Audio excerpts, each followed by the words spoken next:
Hello students. आज की इस वीडियो में हम 8.1 करने वाले हैं क्लास 9th की, जो है हमारा क्वाड्रिलेटरल्स। तो इसमें हम इस पहले क्वेश्चन को करेंगे। पहला क्वेश्चन है, if the diagonals of a parallelogram are equal then show that it is a rectangle. तो यहाँ पे पैरेललोग्राम है जिसके डायगोनल्स इक्वल दे रखे हैं, तो हमें ये शो करना है कि वो रेक्टेंगल भी होगा। तो वो हम कैसे करेंगे? तो सबसे पहले इस ड्रॉ को बना लेते हैं।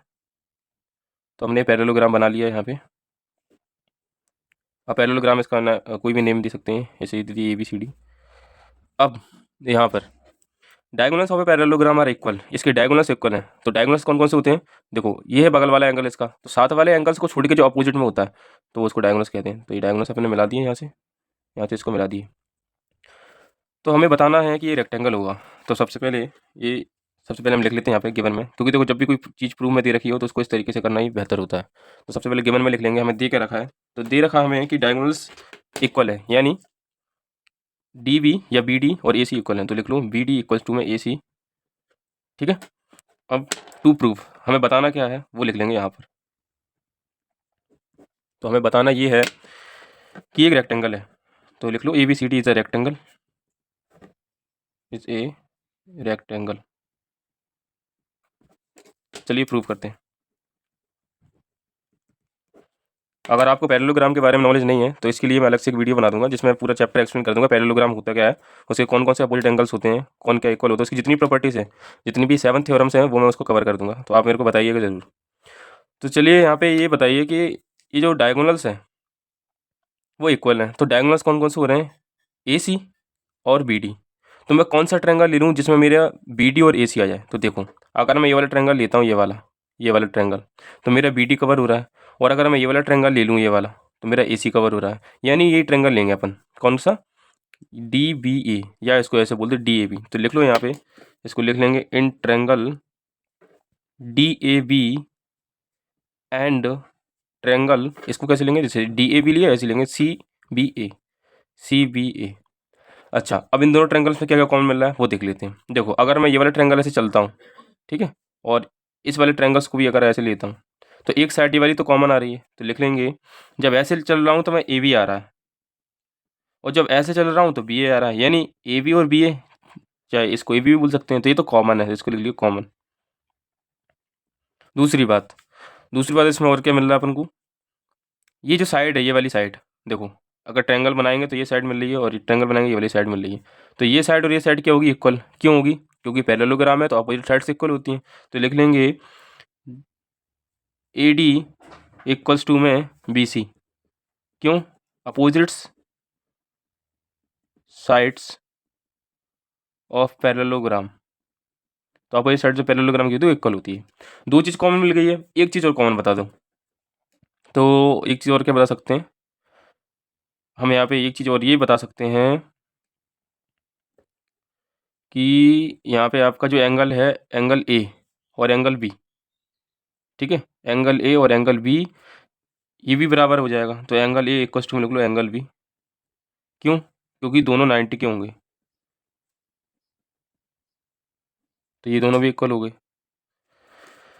तो हम बोल सकते हैं बाई, देखो, साइड्स मिली, फिर एंगल मिला, फिर साइड मिली, by SAS rule, side angle side rule से हम कह सकते हैं कि ट्रायंगल जो DAB है वो हमारा कॉन्ग्रुएंट हो जाता है ट्रायंगल CBA के, ये इसके इक्वल हो जाता है।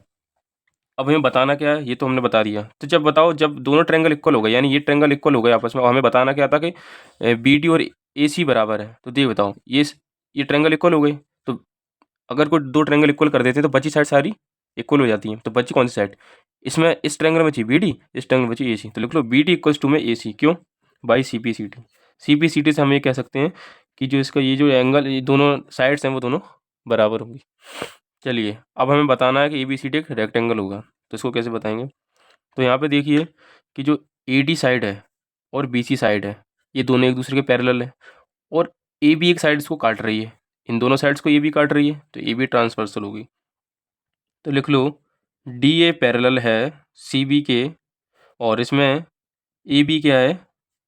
HA ट्रांसवर्सल है। ठीक है, जब भी कोई दो पैरेलल लाइंस को कोई लाइन काटती है, ठीक है, तब तब क्या होता है, ये जो बगल वाले एंगल्स होते हैं वो मिला के कितना होता है? 180 का। तो लिख लो एंगल ए प्लस में एंगल बी बराबर 180 डिग्री होता है। अब ये बताओ एंगल ए की जगह मैं एंगल बी लिख सकता हूँ क्योंकि मैंने यहाँ पे इक्वल बताया हुआ है, तो यहाँ पे लिख लूँगा मैं एंगल बी बराबर 180। एंगल बी मिलाया कितने हो गए, 2 एंगल बी 180 डिग्री। यहाँ पे एंगल बी की वैल्यू निकालूंगा तो 180/2 तो आ जाएगा 90 डिग्री। एंगल बी किसके इक्वल आ गया, 90 डिग्री के। और जबकि हमने बताया कि एंगल बी और एंगल ए बराबर है, तो जब एंगल बी की वैल्यू 90 है तो एंगल ए की वैल्यू भी 90 हो जाएगी, क्योंकि यहाँ पे इक्वल है दोनों की वैल्यू। अगर एक वैल्यू अगर इक्वल आती तो दूसरे पे भी हो जाएगी। तो एंगल बी और एंगल ए तो 90 आ गए। अब ये बताओ एंगल बी की वैल्यू 90 है तो एंगल बी के अपोजिट कौन है, एंगल डी, क्योंकि पैरेललोग्राम अपोजिट एंगल से इक्वल होते हैं, तो डी भी बराबर हो जाएगा। तो लिखेंगे angle B equals to angle D 90 degree. और एंगल ए किसके अपोजिट है, सी के, तो लिख लो angle A equals to angle C भी 90 डिग्री। तो अब हमें क्या बताना था कि ये रेक्टेंगल है। तो यहाँ पे अगर हम देखेंगे हमें बताना था कि ये रेक्टेंगल है। तो ये रेक्टेंगल कब होता है रेक्टेंगल, जब उसकी अपोजिट साइड्स क्या हो, पैरेलल होती हैं। ठीक है, अपोजिट साइड्स पैरेलल होती हैं और सभी एंगल 90 के आते हैं। तो यहाँ पे सभी एंगल हमारे 90 का आ चुके हैं। देखो एंगल बी भी 90 का आ चुका है, एंगल ए भी 90 का है, डी भी 90 का है, सी भी 90 का है। तो हम लिख देंगे ऑल एंगल्स आर इक्वल, सभी एंगल्स इक्वल आ गए। ठीक है, इक्वल्स टू में 90 डिग्री के, 90 डिग्री के all are equal 90 degree. So A B C D is a rectangle. तो इसलिए ए बी सी डी एक रेक्टेंगल है और यहाँ पे आप लिख देंगे हैंस प्रूव्ड। तो इस तरीके से ये क्वेश्चन करना है। बाकी ये क्वेश्चन जल्दी आपको देखने को मिलेंगे। Thank you.